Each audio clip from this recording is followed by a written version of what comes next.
Shalom, salam berkat dari kami untuk pendengar sekalian. Saat ini pendengar akan diberkati dengan program Hari Ini Harinya Tuhan bagian yang ke-8. Sebuah program rohani tentang doktrin Alkitab yang menolong kita untuk semakin tertanam dalam kebenaran firman dan bertumbuh dalam kemuliaan. Bersama hambanya, Pendeta Gilbert Lumwengo, STH.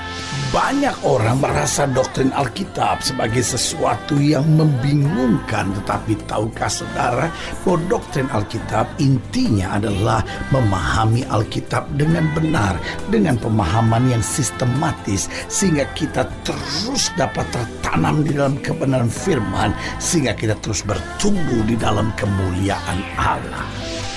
Buka hati saudara sekalian untuk menerima berkat-berkat firman-Nya hari ini. Satu sukacita tersendiri untuk kita kembali masuk pada program kita ini. Ada saudara-saudara yang setiap kali mendengar program ini dengan sangat setia, dan saya sangat memuji Tuhan untuk kesetiaan saudara. Tetapi saudara harus tetap setia sampai saudara berkata, seluruh firman telah saya dengar dengan baik, dan saya percaya saya menerima berkat-berkat yang luar biasa. Haleluya. Nah, saudaraku yang kekasih dalam Tuhan, di program ini kita sedang membahas Matius pasal 22. Matius pasal 22 ayat 15 sampai ayatnya yang ke-22. Matius 22 ayat yang ke-15 sampai ayatnya yang ke-22.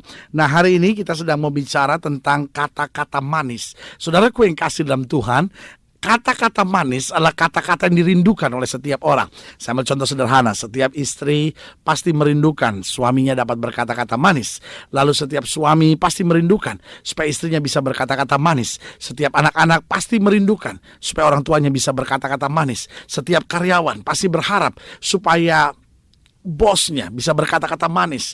Setiap bos pasti berharap supaya karyawannya bisa berkata-kata manis. Teman, kenalan, apapun, kita semua ada pada satu kategori di mana kita nggak suka, kita nggak senang dengar kata-kata kasar. Tetapi tahukah saudara bahwa di bagian lain, bahwa kata-kata manis seringkali menipu. Lihat kenapa orang remaja putri misalnya mau melakukan hubungan seks sebelum nikah, padahal dia sudah tahu bahwa itu sebuah tindakan yang gak benar, itu sebuah tindakan yang salah, itu sebuah tindakan yang keliru. Dia akan hamil dan dia akan mengandung sebelum menikah. Itu sesuatu yang sangat memalukan. Tetapi kenapa bisa terjadi? Seringkali karena kata-kata manis, karena rayuan-rayuan. Orang dunia bilang rayuan-rayuan gombal. Lalu bodohnya si remaja putri itu mau mendengar, mau terpengaruh, dan setelah melakukan hubungan seks, lalu dia ditinggal, lalu dia dikecewakan, dia sakit.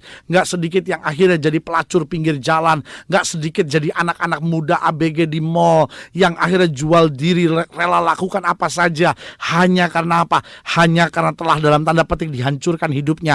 Karena apa? Karena kata-kata manis. Habis pendeta dia waktu ngomong janjinya selangit, tapi sekarang saya ditinggalkan begitu saja. Jawaban saya sederhana, kau tertipu dengan kata-kata manis itu.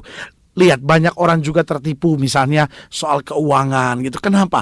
Karena kata-kata manis. Jadi dengar baik, kata-kata manis bisa menjadi sumber kekuatan, tapi kata-kata manis yang disalahgunakan juga bisa menghancurkan. Nah, ini yang kita mau bahas hari ini tentang kata-kata manis di dalam Matius 22 ayat 15 sampai ayat 22. Matius 22 ayat 15 sampai ayat yang ke-22. Kemudian pergilah orang-orang Farisi. Mereka berunding bagaimana mereka dapat menjerat Yesus dengan suatu pertanyaan. Jadi orang Farisi ini terus mengejar Yesus dengan pertanyaan-pertanyaan mereka.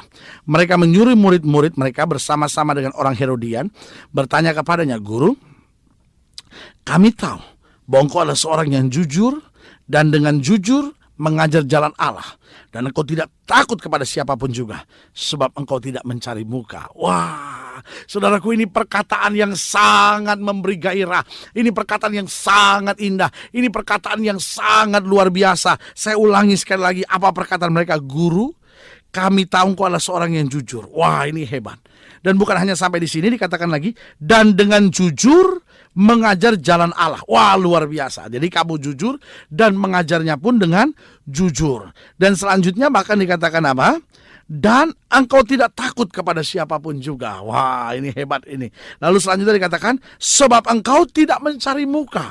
Kelihatannya lengkaplah pujian orang-orang Farisi ini kepada Yesus. Ayat 17. Katakan kepada kami pendapatmu. Nah, di sini mulai masuk intinya bahwa mereka mau mulai mencari kesalahan Yesus. Apakah diperbolehkan membayar pajak kepada kaisar atau tidak? Nah, Yesus diperhadapkan pada sebuah jebakan pertanyaan. Kalau Yesus menjawab boleh, maka orang akan mempersalahkan Yesus sebagai seorang yang dipengaruhi oleh Roma. Karena pada saat itu, kaisar dikuasai oleh Roma. Sementara ahli-ahli Taurat dan orang Farisi tidak mau dipengaruhi oleh Romawi. Mereka mau berjalan dengan aturan Taurat mereka sendiri. Nah, sehingga kalau Yesus bilang harus bayar pajak, maka apa yang terjadi? Oh, ini antek-anteknya Romawi. Tapi kalau Yesus berkata tidak membayar pajak, maka apa yang terjadi? Yesus akan dilaporkan kepada penguasa Romawi. Dan dikatakan orang ini mau memberontak dan menghasut orang tidak membayar pajak. Jadi saya bisa lihat ya, bahwa pertanyaan ini ditujukan sebetulnya untuk memojokkan Yesus. Tetapi apa yang terjadi? Ayat 18. Tetapi Yesus mengetahui kejahatan hati mereka itu. Lalu berkata, mengapa kamu mencobai aku, hai orang-orang munafik? Saya percaya mereka terkejut. Loh, kita sudah mulai dengan kata-kata yang manis, kok ketahuan juga isi hati kita, ya kan? Yesus kan tahu segala sesuatu. Ayat 19. Tunjukkanlah kepadaku, kata Yesus, mata uang untuk pajak itu. Mereka membawa 1 dinar kepadanya. Maka ia bertanya kepada mereka, gambar dan tulisan siapakah ini? Jawab mereka, gambar dan tulisan kaisar. Lalu kata Yesus kepada mereka, berikan kepada kaisar apa yang wajib kamu berikan kepada kaisar, dan kepada Allah apa yang wajib kamu berikan kepada Allah. Mendengar itu heranlah mereka dan meninggalkan Yesus lalu pergi. Mereka sama sekali tidak bisa memberi tanggapan karena Yesus menjawab dengan sangat tepat. Orang dunia menyebutnya Yesus membuat skakmat, saudara-saudara. Yesus membuat skakmat. Yesus mendorong dia sampai ke pojok sehingga nggak bisa buat apa-apa ketika Yesus berkata, oke, lihat uang itu. Gambar dan tulisan apa? Lalu mereka bilang, gambar dan tulisan kaisar. Dengan tenang Yesus berkata, berikan kepada kaisar apa yang kaisar punya. Berikan kepada Tuhan apa yang Tuhan punya. Dengan lain kata, kalau kamu harus bayar pajak, bayarlah pajak. Tetapi kalau kamu orang-orang Lewi yang harus mempersembahkan hidupmu 100% buat Tuhan, lakukan itu bukan karena soal uang, tetapi soal segenap hati, segenap jiwa. Kau persembahkan sepenuhnya kepada Tuhan. Nah, saya pelajari di sini beberapa hal yang menarik yang perlu kita pelajari. Yang pertama, orang-orang Farisi berusaha memakai kata-kata manis untuk mencobai Yesus. Jadi, dalam pembahasan kita tentang kata-kata manis ini, kita pelajari bahwa orang-orang Farisi berusaha memakai kata-kata manis untuk mencobai Yesus. Berarti hal yang bisa kita terima di sini, hati-hati dengan kata-kata yang manis. Kata-kata yang manis ini sangat perlu. Kalau saudara ingin lihat rumah tangga saudara diberkati, saudara ingin lihat hubungan suami istri saudara teguh, kuat, belajar mengucapkan kata-kata manis. Makanya saya selalu bilang, dalam setiap perkawinan minimal 3 kali sehari setiap pasangan memuji pasangannya, suami memuji istrinya, istri memuji suaminya. Mungkin hanya dengan hal sederhana, "Mah, saya suka baju mama hari ini. Mama kelihatan lebih muda hari ini lewat baju itu," misalnya. Atau, "Mah, sopnya hari ini yang kamu masak betul-betul enak sekali. Saya tuh rasa enak sekali makannya malam hari ini," gitu. Atau mungkin pagi-pagi kita hanya bilang sama dia, "Terima kasih ya, kamu tuh sudah urus anak-anak rapi sekali. Itu sangat menyenangkan saya hari ini," gitu. Jadi kata-kata pujian, atau istri memuji suaminya dan berkata, "Aduh, saya kalau setiap kali lihat kamu kok kayaknya semangat saya timbul." Atau suami menolong dan bilang, "Aduh, saya bangga sekali punya suami seperti kamu. Kamu bisa aja buat apa saja untuk saya," gitu. Nah, setiap hari minimal, mungkin sudah berkata, "Loh, saya nggak punya alasan untuk memuji dia." Nah, ini persoalannya. Selalu saya bilang, orang jatuh cinta selalu melihat alasan untuk memuji. Tetapi orang benci selalu melihat alasan untuk mengkritik. Jadi kalau saudara sudah hanya melihat kekurangan suami saudara, sudah lihat selalu kekurangan pada istri saudara, sudah selalu lihat kekurangan pada orang tua saudara, dengar baik. Kesalahannya bukan pada mereka. Kesalahannya ada pada hati saudara. Jangan-jangan hatimu telah menyimpan benci. Jadi hari ini biarlah kita kembali untuk mempraktekkan kata-kata manis. Tetapi hati-hati. Ketika orang bicara kata-kata manis tanpa alasan, maka kita mulai minta hikmat Tuhan, bagaimana saya mengatasinya. Nah, yang kedua yang saya pelajari di balik kata-kata manis ini, Yesus adalah Tuhan yang memandang hati. Yesus adalah Tuhan yang memandang hati. Jadi apapun yang kita ngomong dari kata-kata manis itu harus lahir dari hati kita. Betul-betul. Kenapa? Karena Yesus gak peduli dengan kata-kata kok. Yesus peduli dengan hati. Sehingga waktu mereka coba menipu Yesus dengan kata-kata manis mereka, Yesus langsung tahu kok. Langsung Yesus bilang apa? Hei, mengapa kamu mencobai aku, orang-orang munafik, kata Yesus gitu. Jadi Yesus melihat hati. Makanya selalu saya bilang, jangan sampai hatimu ada benci, jangan sampai hatimu ada dendam, jangan sampai hatimu ada kepahitan, egois, mau menang sendiri, keras kepala dan segala sesuatu. Tapi biarlah hati kita bersih.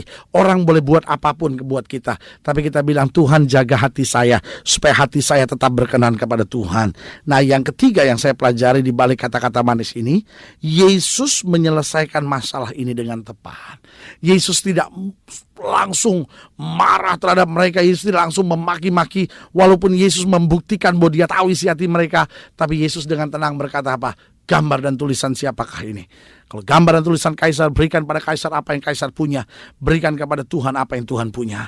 Jadi dengan lain kata, jelas di sini Yesus menyelesaikan masalah ini dengan tepat. Saudaraku yang kasih dalam Tuhan, jika Yesus menyelesaikan kasus itu dengan tepat, masa dia tidak bisa menyelesaikan kasus saudara dengan tepat? Jadi kembali saya mau ingatkan bahwa hidup ini penting kata-kata manis, tapi di sisi yang lain kita harus hati-hati dengan kata-kata yang manis. Karena kata-kata yang manis bisa menjerumuskan.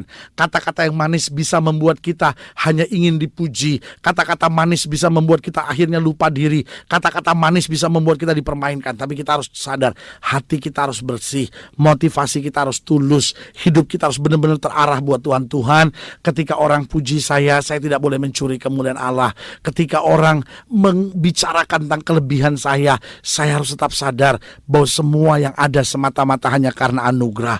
Kenapa? Karena Yesus bisa menyelesaikan semua masalah dengan tepat. Berarti gak ada yang perlu saya khawatirkan. Hati saya harus tetap bersih sama Tuhan dan percaya bahwa Allah tetap Tuhan yang sanggup melakukan segala perkara.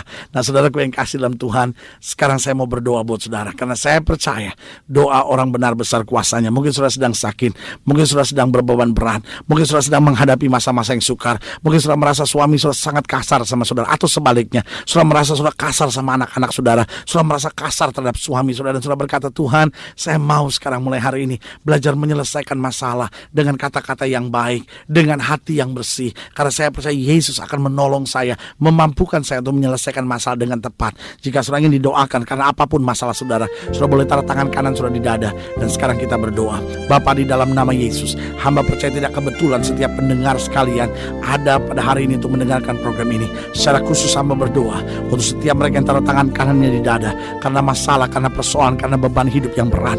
Tuhan, kami percaya bagi Allah tidak ada perkara yang mustahil. Itu sebabnya kami berdoa di dalam nama Yesus. Kami patahkan setiap sakit penyakit, kami tolak setiap ikatan tekanan dalam hidup, dan hamba berdoa dalam nama Yesus, biar mujizat kuasa Allah terjadi dalam hidup mereka, dan mereka boleh lihat kemenangan yang luar biasa. Di dalam nama Yesus kami berdoa. Haleluya. Amin. Saudaraku, kita sudah berdoa, dan ingat, bersama Yesus kita cakap menanggung segala perkara. Inilah akhir dari program kita hari ini, harinya Tuhan. Tetap bersemangat di dalam Tuhan, karena kita ingat bersama Yesus setiap hari adalah harinya Tuhan. Haleluya.